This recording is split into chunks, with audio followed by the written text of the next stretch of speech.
Okay, so I'm here this morning with Graeme Marks from Morrows down in Melbourne. So, Graeme, could you introduce yourself just quickly for us all?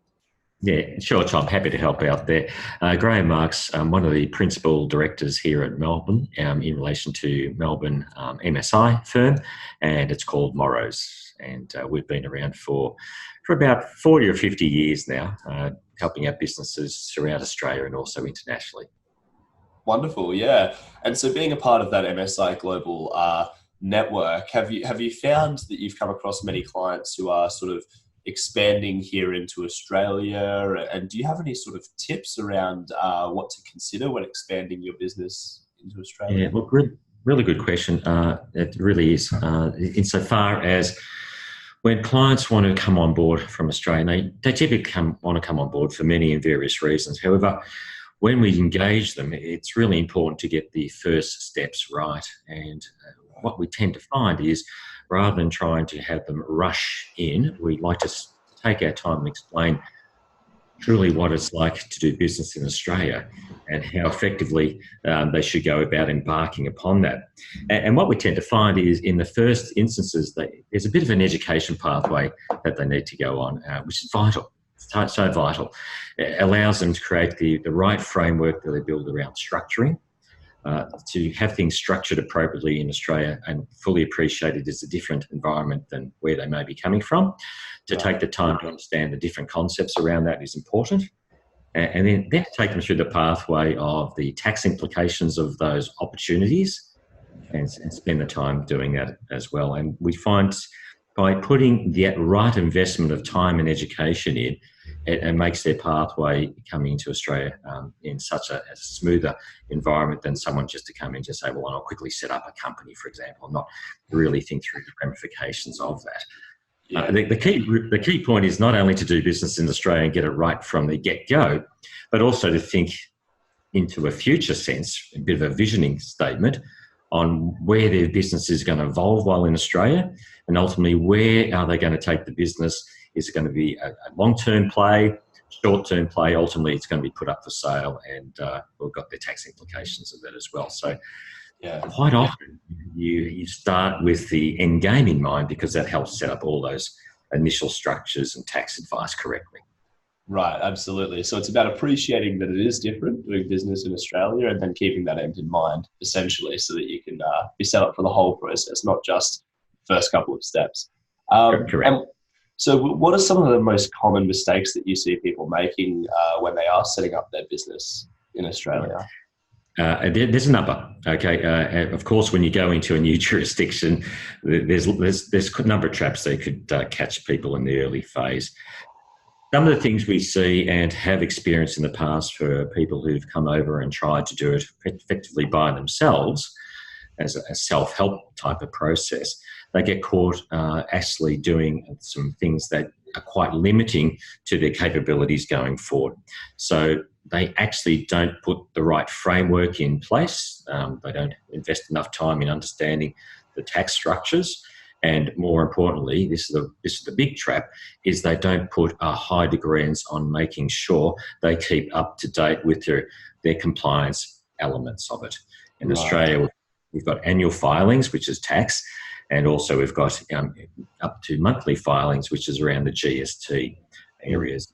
What we find, organisations can quickly come under the purview of the Australian Taxation Office if they don't get some of these fundamentals quite right. So it's a bit of insurance to take your time, get it done properly, and really put that energy in it from the start. Yeah, absolutely. I could see that happening. People are a bit gung-ho. They kind of just fly into Australia and set it all up, and actually it could be more harmful for their business in the long term. Have you had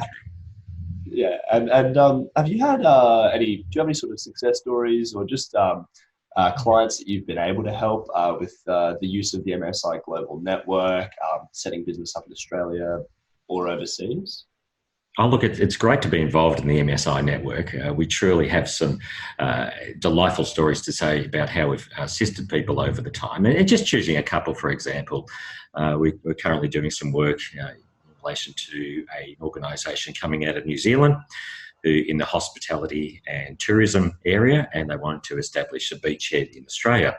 So we're doing some work with that organisation in order to take something that's very successful in New Zealand in that tourism aspect, highly applicable in the Australian environment, and just putting those elements that we spoke about earlier, the structure and the tax, in place. So they've got an element that's effectively a turnkey operation that allows them to come in, set up, and they're operational pretty much from the get-go in a properly structured vehicle.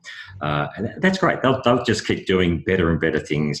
We're 6 months down the road now of assisting them, and that's actually showing a really bright light as far as what they're doing now in the Australian market as such. Right. Other ones we've assisted with is investment companies out of China who actually are seeking investors in Australia, and they've set up an investment co here.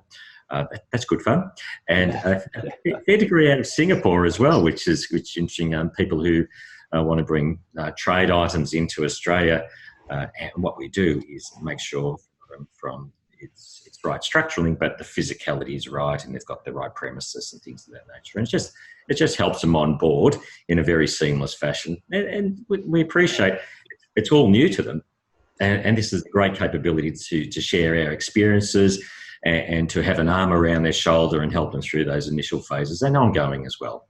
That sounds great. It sounds like you've done it for quite a number of clients too. So everyone that comes on board benefits from the experience you've had in the past working with so many international clients. And I suppose that's a big benefit of being a part of that MSI network, as you said too, is that people are able to refer to someone they know they can trust across borders, which most firms wouldn't really normally have the capability of doing.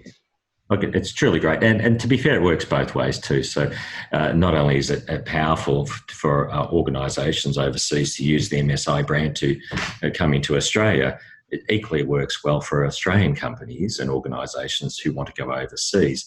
Now, again, we're using the MSI brand in a very holistic sense of sharing the client groups as we move forward. It's good fun. Wonderful. No, that sounds fantastic. And so, Graeme, could you just, I know you gave a quick overview at the start, but just a quick overview of what kind of services your firm provides. Look, that's fine. Happy to do so. Look, it's a holistic environment. Morrows, we've been around, as I said, for a many number of years. We have multiple divisions here that can truly take care of people onboarding in Australia and being part and parcel of the Australian environment. We've got the biz consultancy. We've got business compliance. We've got taxation and taxation advice. We run also financial planning wing for those people who then create wealth, and as well as self-managed super fund division. And we have a lending division, Morrows Financial Lending, which looks for finding finance suitable, which is a relatively new division that's really working well. And we top that up with having a bank of lawyers in-house who can assist from time to time in relation to some of those activities take place. That's fantastic. Yeah, so very holistic. A lot, especially having legal and accounting under the same roof too, and then also having that cross-border support. So that's fantastic. Thank you very much for your time with me today, Graeme. We'll cut it off there, but I look forward to working with you, and we'll see you around. Happy to help as always. That's great. Thanks, Tom.